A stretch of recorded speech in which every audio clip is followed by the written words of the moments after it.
Well, hello, YouTube land. It feels like it's been forever because the videos you've been seeing I did a while back. It's a beaver right there. Nice beaver. Anyway, I did a while back. You know, the stuff I've been doing on the Road Glide, that's a couple weeks ago, and a little bit of LA stuff here and there.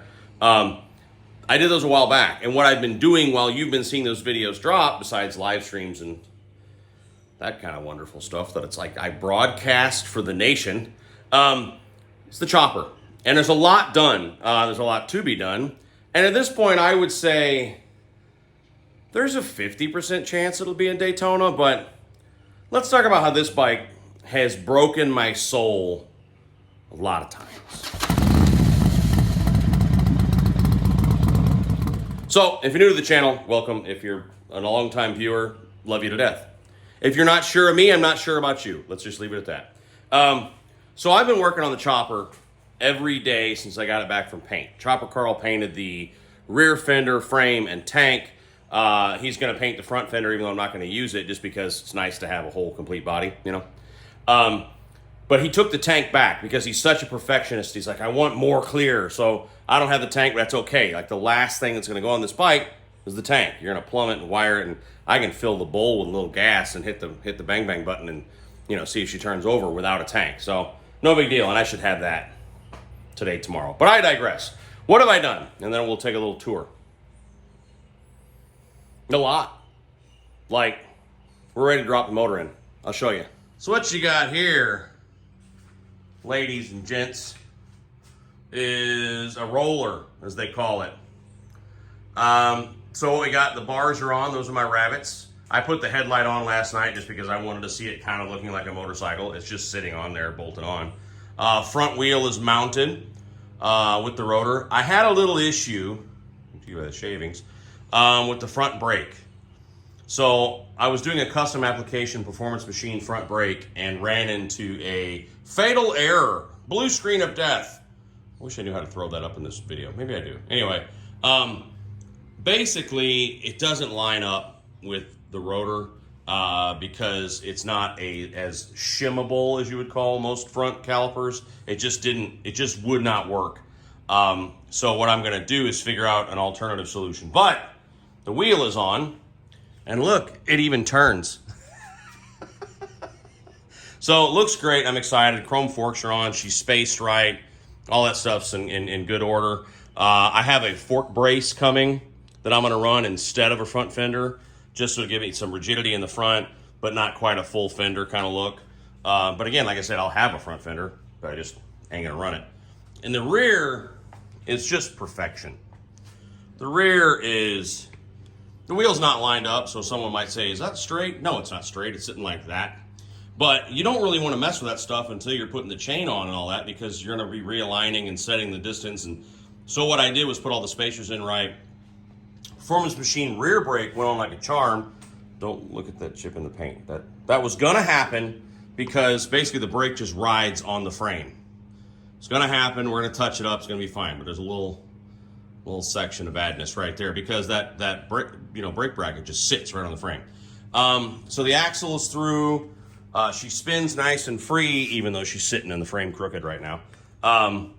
Again, she's cocked that way, but that's something you easily fix with the adjusters. Taillight is on. I did freshen up the wiring for it, so I got fresh wires run through. There's a channel in the fender, so it's not just dragging on the tire. It's not taped in there or whatever. There's actually a metal tube that Doc welded inside that fender. That's an old trailer fender, but the wires are run through properly and exiting here. And ready for the wiring harness. So all that's done up. License plate holders on there. I'm gonna fall. Sissy bars on nice and straight. Jeffrey Phipps showed me the foam. I checked the wheel, the wheel, the seat, and it looks incredible. I'm really excited for that seat. It's gonna be beautiful, and it will be done on time. Probably this week, but probably earlier part of this week, honestly, because we had foam done a couple days ago. And then you got chain sprockets on there, forward controls are on, engine mounts are on. Man, I'm thankful my wife has a great memory because I was racking my brain late at night going, how did those go in there? Like, you think you'll remember, but so much time had passed, right? I tore this bike down, I don't know, about 2 months ago. How long has it been? And I couldn't remember how the forward controls went on. I didn't remember that engine mount bracket, that one, goes on the inside of the frame. Well, that one goes on the outside of the frame. Like, I did not remember that, and I was online looking at a bunch of mock-ups and stuff going, oh. And then the funny thing is Mrs. Monkey goes, well, yeah, the right side goes inside the frame. My God, because she helped me tear it down, that last bit of pulling the motor out. And she remembered, yeah, there were a bunch of chrome spacers to line it up right. That bracket's on the inside of the frame, that bracket's on the outside of the frame. I'm like, oh, God damn. Like, thank God that she's got such a great memory, because when I did as she remembered it, she went on perfect and straight and smooth, and now they're lined up. I got the rear brake, just resting there because, you know, the master cylinder mounts to the motor. And I ran the line through past it the way Doc had done forever ago, and that's already hooked up to the caliper. Of course, I could have bleed it still when it's all back together. I put a new starter relay on it, which delayed me by a day because I had this like moment of holy crap, where what if I'm putting this back together, and also chopper shit, the back wheel has to come off to change a starter relay. So for $20, I got a new starter relay and waited a day and mounted a fresh one, just because why run into problems like that. I also ordered a new coil, just because that's $45. And again, why go through all this trouble, and then when you're trying to fire it, if she don't start, you're wondering what it is. So for $45, got a new coil coming. The motor, while it's been sitting here, what I've been doing is, as I have downtime, I just figure out something else. I know it's a mess. I just figure out something else to do so I'm not like losing productivity. And what I did is I adjusted the primary chain on that. I adjusted the clutch. It should be ready to roll. I just got to drop her in, change the oil filter, fill her with oil, and, you know, wiring. That'll be good. So what I'm going to do is wire the whole thing, just so you know. I'm going to wire the whole thing. And as soon as I hit the starter button and the engine turns over, you know, without spark plugs hooked up and all that stuff, I'll know that we're at least on the right track, and then I can put fluids in it. I'm not going to put fluids in it and then put it in there, and then, God forbid, something really bad is wrong and the motor's got to come back out. So she's going to go in there dry. The second I hit that button and there's a response, you know, we'll quit and fill her with fluid. Wires.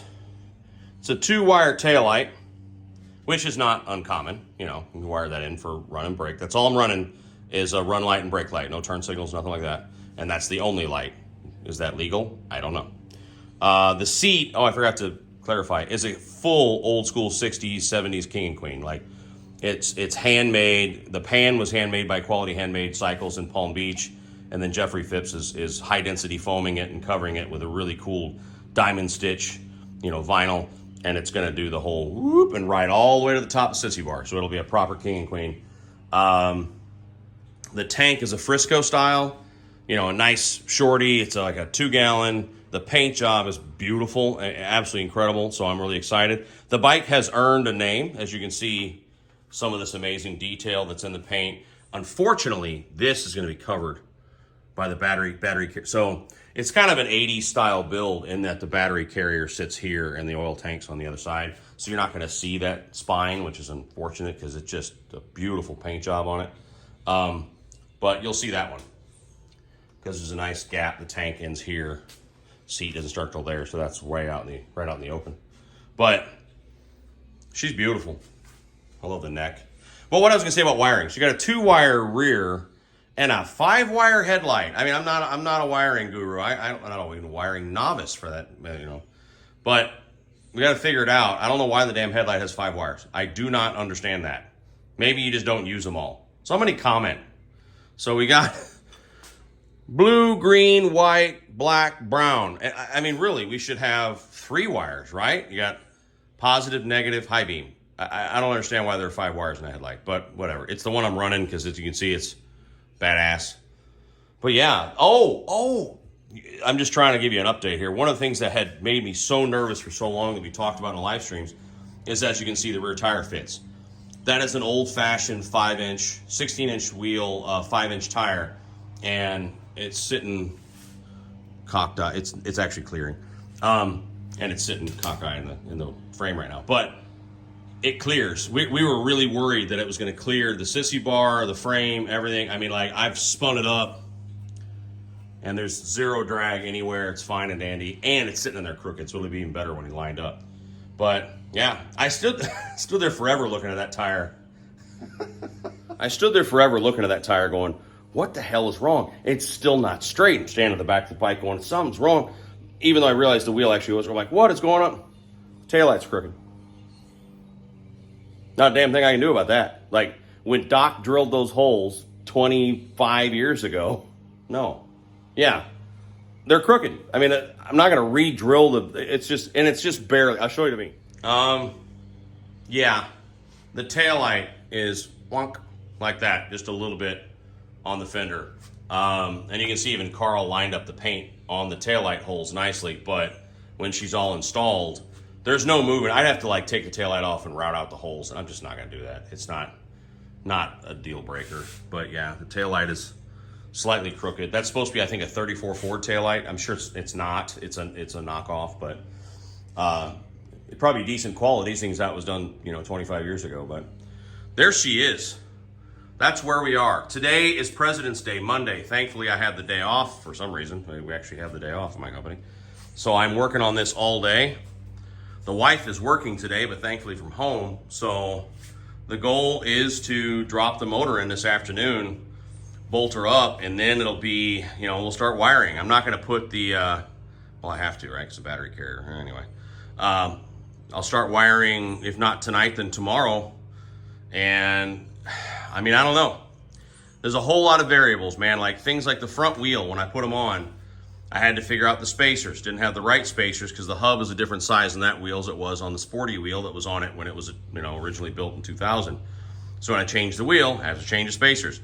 Then I had to find an 1 1/4 spacer and a 1 inch spacer. Why? Because the axle goes through the left leg a little bit, creating 1/4 inch of your spacer. So it's like everything fights you. Everything is custom. This is not a assembled off the shelf motorcycle. And as a result, nothing just falls together. A buddy of mine was giving me a pep talk via text the other day. He said, hey man, they fall apart, they don't fall together. You're gonna be all right. So thanks to Jason, you saw an earlier video. He's good at, he's Yoda, man. He'll bring you back to center. But so the rear is together and I'm confident. I feel good about that. The front wheel's on, I feel good about that. Hopefully I'll have a front brake by Daytona. If not, whatever. I have new hand control pods because I'm doing a switch delete. Those are coming probably today or tomorrow. But again, there's no wiring going up there, so it's not really a end of the world kind of deal. It's not gonna stop me. What I need to do is wire up, the coil, the relay, the battery, the ground, maybe work on the headlight and taillight, of course, but from there, the ignition switch key is the starter. That, and I have a button on the starter itself. So it is not gonna have a start button up on the bars. You're just gonna hit the key, one click for on, and then hold it like a car, and that's gonna be your start. Or as a backup, I've got a button on the starter that you can't see, and I keep pointing at the bike even though the motor's not in the bike, whatever. So that's where we are. Just a quick update on this bike and how it has broken my so many times. Like so many times I've just said, that's it. I'm in over my head. I can't do this. I can take apart a modern day Road Glide, Street Glide, Ultra, whatever. I can tear down a modern dresser. No problem. Not at all intimidated by that at all anymore. Even audio and front forks now. I'm not worried about that. But because nothing is just manufactured to fit, it has just brought me almost to the point of tears so many times where I'm like, this isn't going to work. I can't do this. I'm over my head. I'm freaking underwater on the budget, man. Just throwing money, right? Because, I want to delete the switch pods. There's $400. It's gotten way more expensive than I thought, but it'll be worth it. It's going to be worth it because, I went to CSSTL in St. Louis and looked at all those bikes and saw a couple buddies that were there with their bikes and was like, you know what? I need this in my life. Like I need this bike to run. She's earned a name. I don't know if I said that already because she is beautiful and brown. Her name is Brown Sugar. So that's the name of the bike. Oh, flip side of that. You may have seen, I mentioned a few times before that I have new merch out. And I don't push merch on this channel, but this time I will because it's friggin' awesome. I actually hired Russell Murchie out of Australia and paid him to do 3 designs for me. He did one for Daytona. It has this bike, sort of a caricature of this bike and a very cool 70s chopper artwork like he does. And it says Daytona Beach Professional Monkey. That is on the website. So just professional-monkey.com, and I'll put it here on the screen. And then also there's going to be one coming out just to commemorate this bike. It's going to say Brown Sugar and have a really cool caricature of this bike that he did separate, just a profile. And then he's doing one for Sturgis also. That'll come out obviously later this summer. But look for that stuff because I got to pay Russell. So these shirts, they're losers. There's not going to be any money made because I got to pay for the artwork. So if you're in the market for some really cool merch, I'd appreciate it if you would go pick yourself up a Daytona Beach shirt because I have to pay Russell.